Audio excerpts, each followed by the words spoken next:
बिल्कुल। मन की तो माला भली और भला काठ का हारा। इस माला बनाओ तो मन की बनाओ। महापुरुष कहते हैं इस काठ की माला से तो काठ का आरा अच्छा। आरा होता है ना जिसमें खिचड़ी पकाते हैं, दाल दूल भी बना लिया करते पहले, आजकल तो गैस चल पड़ी। क्यों? क्योंकि वो काठ का होते हुए वो खुद भी जलेगा तो कम से कम एक टाइम की परिवार का पेट तो भर देगा। लेकिन इस काठ वाली माला से तो कुछ भी हासिल नहीं होता। अरे मन की तो माला भली भला काठ का हारा। अगर माला में गुण होते तो फिर क्यों बेचे में नहीं आ रहा। 2-2 रुपया में बिकती फिरती हैं ये मालाएं। इन मालाओं के किसी कार्य की सिद्धि नहीं होती।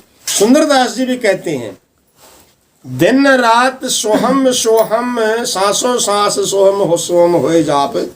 बार बार यही माला दृढ़ पर दर्द है। दे पर है, इंद्रियों से भी परे, अंतःकरण से भी परे, और एक ही अखंड जाप ताप को हरत है। यानी सारी तपत को मिटा करके शांति प्रदान करता है। काठ की, रुद्राक्ष की, सूत की और भी अनेकों प्रकार की मालाएं, इनके फेरने से कौन काम शर्त है। अरे सुंदर है कहते ताते आत्मा चैतन्य रूप। वो तो आपका भजन आप ही करते हैं। उसमें होठकंठ की जरूरत नहीं है। इसलिए उसको क्या कहते हैं, ए जप्पा जाप, जो जपन में नहीं आता, अजप्पा बोलते हैं उसको। क्यों? क्योंकि उसमें जाप ही उलट करके जाप को जपता है, होठकंठ की कोई जरूरत पड़ती नहीं। लेकिन ये विधि बिना महापुरुषों के नहीं जानी जाती। इस रहस्य का भेद तो गुरु लोग ही खोलते हैं, गुरु लोगों से ही जाना जाता है।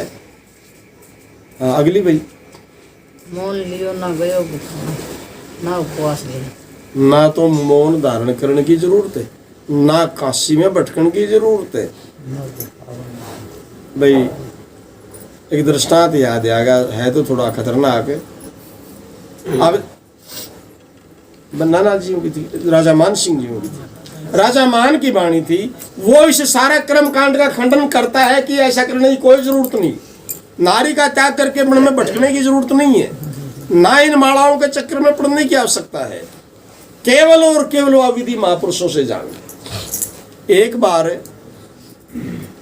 भर्तृहरि जी बैठे हुए थे और विक्रम, ये क्या नाम था, गोपीचंद भांजा था इनका, ये उनके पास गए। संत अपनी रमज में थे तो भर्तृहरि जी कहने लगे कि बच्चा गोपीचंद, बोला हाँ सदगुरु, बोला कल आना और मेरे को याद दिवाना, हम आपको अंधों का बाजार दिखाएंगे, अंधाकार बाजार। गोपीचंद बड़े हैरान हुए, कहने लगे आप सदगुरु अंधे और बाजार में बड़ी बड़ी दुकान लग रही अंधों की। कहने लगा जी कमाल हो गया। बड़ी चटक लगी भर्तृहरि गोपीचंद जियों के। अगले दिन सुबह गए और जाकर के भर्तृहरि जी से कहने लगे कि सदगुरु कल आप वो अंधों का बाजार दिखाने के लिए कह रहे थे। कहने लगे हाँ बचाओ। आगे आगे भर्तृहरि जी चले, पीछे पीछे गोपीचंद चले। थोड़ी ही दूर पर निकले, एक जटाजूट साधु, ना उसकी आंख दिखे ना मुंह दिखो, जटाजूट जिंदगी बटरी वालांगी, और बैठे अपने ध्यान मुद्रा के अंदर। और दूर दूर तो लोगों की भीड़ लाग रही, जय कारे लग रहे। वहां को जब टपने लगे तो भर्तृहरि जी ने उसकी तरफ देखा, थोड़े ही हंसे और आगे निकल दिए। गोपीचंद कहने लगे सदगुरु इन्होंने तो भगवान की प्राप्ति हो गई होगी। भर्तृहरि कहने लगे कि गोपीचंद बिला सदगुरु बिला जा, बच्चा ही अंधा है।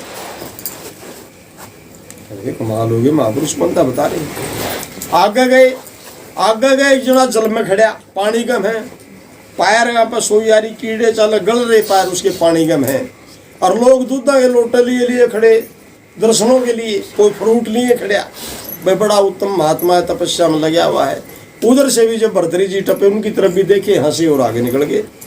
गोपीचंद ने फिर कहा कि सदगुरु इन्होंने तो सब कुछ गाड़ दिया उसके नाम के ऊपर, इनको तो परमात्मा की प्राप्ति होगी। भर्तृहरि जी कहने लगे कि आजा बच्चा आजा, ये फर्स्ट क्लास अंधा है, यानी ये नंबर 1 ही अंधा है, नंबर 1 का। गोपीचंद बड़े हैरान हुए कि आज क्या हो गया, महापुरुषों को सभी को ही अंधा बताए जा रहे हैं। और आगे निकले। आगे एक जना मौन धारण कर रखा उसने, और गुफा के में बैठे और आगे डा रखा पत्थर, और उसकी शपथ ये कि 12 साल तक सूरज के दर्शन नहीं करूं। शरीर पीड़ा पड़ रहा, वर्ण लोगों की डो मेला भर रहा दर्शनों के लिए। वहां से निकले, उसकी तरफ भी देखा और आगे निकल गए। गोपी चंद कहने लगा, सदगुरु ये इसने तो सब किने त्याग दिया, इनको तो अवश्य ही प्रभु की प्राप्ति होगी। गोपी चंद के ऊपर कहने लगे, भरतरी जी की आजा बेटा आजा, ये भी अंधा है। और आगे चले गए। एक जना जो है पींग घाल रहा, उल्टा लटक रहा, छाती उस पींग के ऊपर टेक रहा, पैर सूज रहे, कीड़े चाल रहे पैरा में, और जो कीड़ा नीचे झड़ जाए उसने चिमटा गले पकड़ और उल्टा जख्म में छोड़ लिए। वहां भी खूब लोग इकट्ठे हो गए। जब उधर से भी गए, दृष्टांत समझने का है, तो भरतरी जी से फिर कहने लगे गोपीचंद की, सदगुरु इनको तो अवश्य ही परमात्मा की प्राप्ति होगी। भरतरी जी कहने लगे, बच्चा आ जाए, ये सेकंड क्लास अंधा है। जब चलते चलते भरतरी के मन में, जब उसके गोपीचंद के मन के अंदर भाव आया कि आज अगर मैं मेरी उस राज गद्दी के ऊपर होता तो ऐसे ऐसे महापुरुषों के खिलाफ बोलने वाला की मैं गर्दन उड़ा देता, ये मन के अंदर विचार आया। अंतर्यामी थे, ब्रह्मज्ञानी महापुरुष थे भरतरी जी।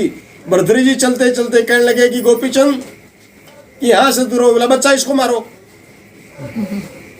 पीछे मुड़ के देखा, कुछ भी नहीं दिखा।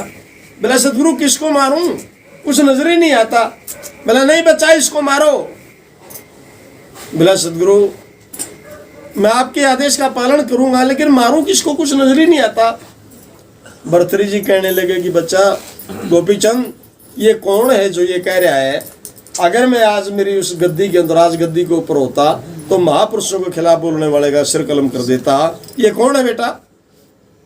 कहने लगा सदगुरु आप बड़े अंतर्यामी हो, जानता मैं भी कौन ये कौन है, लेकिन मेरे मन के अंदर ऐसा भाव जरूर बनया। तब भरतरी ने कहा कि बच्चा मारना इसी को ही था, मारना ही इसको था, ये अंधे नहीं तो और क्या है, तो शरीर को मारना भी तुल रहे हैं। शरीर ने क्या बिगाड़ दिया, मारना इसी को था। तब भरतरी जी ने प्रमाण दिया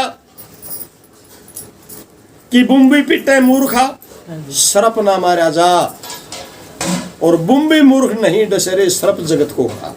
बुम्बी नहीं डसती किसी को, नाग तो बैठा है बुम्बी के अंदर और लाठा कूट हो रही है बुम्बी के ऊपर, तो बुम्बी के ऊपर लाठी मारने से सांप का भय थोड़ा निकलेगा। सांप डसता है, बुम्बी नहीं डसती। तो बच्चा ये अहंकार रूपी नाग अंदर बैठा है और लोग इस शरीर रूपी बुम्बी को मारने के लग रहे हैं, इसको खत्म करने के ऊपर तुले हुए। नाग अंदर बैठा है, मारना इस नाग को ही था, इसलिए ये सारे अंधे नहीं तो और क्या है। कहने लगा सदगुरु फिर ये ऐसा क्यों करते हैं, इसका कुछ तो लाभ होता ही होगा। बहुत उत्तम प्रमाण दिया भरतरी जी ने। क्या कहते हैं कि जटा सो बड़बटा, कि जो जटा जूट होया बैठा था, अगर जटा के बधाने से परमात्मा मिलता तो बढ़कर बहुत बड़ी बड़ी डाली आ जाती बेटा, जमीन में टिक जाती है आकर के, तो पहले दोनों को ही मिल जाता। जटा सो बड़बटा रे जल बसे सो डेडरा, डेडरा कहते हैं मेंढक को, कि जो जल के अंदर खड़ी तपस्या कर रहा था, अगर ऐसा करने से हरि की प्राप्ति होती तो मेंढकों का तो जन्म ही जो है जल के अंदर होता है, डेडरा मेंढक को कहते हैं। जटा सो बड़बटा जल बसे सो डेडरा, मौनी सो पत्थरा, पत्थर नहीं बोला करते। जो मौन धारण करे गुफा में बैठा था तो पत्थर नहीं बोलते, अगर बोलना आए तो जबान मालिक ने बोलने के लिए दी है। और प्रमाण भी दिया कि जुबा कर गोया बबद हर सुकन इसरार हस्त, अगर तेरे को बोलने का सलीका आ जाए तो तेरे हर अल्फाज के अंदर दीदार तेरे उसी यार का है, अगर तेरी बाणी तेने बोलने आ जाए तो। ठीक है, मोनी सो पत्थरा और उल्टा लटका सोई बागड़ता, जो पिंग पर लटक रहा था ये बागड़ लटकी रहे मिला बागा में, वो मुंह से ही खाती हैं और बिष्टा भी मुंह से ही करती हैं। अगर उल्टा लटकने से भारी की प्राप्ति होती तो बागड़ों को मिलता, वो जन्मते लटक रही हैं, तो 2-4 साल से लटका होगा। उल्टा लटका सोई बागड़ता, कहे भरतरी सुनो रे गोपीचंद योग नहीं ये तो मन मता, ये योग नहीं है, योग इसका नाम नहीं है, ये मन के मत से लगे हुए लोग हैं। तो इसलिए महापुरुष ने राजा मान खंडन करता जा रहा है इन चीजों का, कि इन चीजों से उसकी प्राप्ति नहीं ना हो सकती। आगे एक बहुत बढ़िया प्रमाण दिया, इशारा है उस संत की सैन है, नाभ कवली से जो 10वें द्वार का उसने निशाना दिया है, बहुत उत्तम निशाना है उस महापुरुष का, लेकिन ये रहस्य बिना गुरु के प्राप्त नहीं हो सकता। ये तो सतगुरु लोग इस रहस्य को सामने बिठा करके प्रैक्टिकली तौर के ऊपर इसकी भ्रम संशय की निवृत्ति कर ये भेद तो महापुरुष जनाते हैं। तब ये मानिए कि मुझे नाम की प्राप्ति हो गई। वो समझाते हैं कि यू देख भाई ये क्या है। बोल भाई प्रेम से महाराज की जय हो, जय हो सभी संतों की।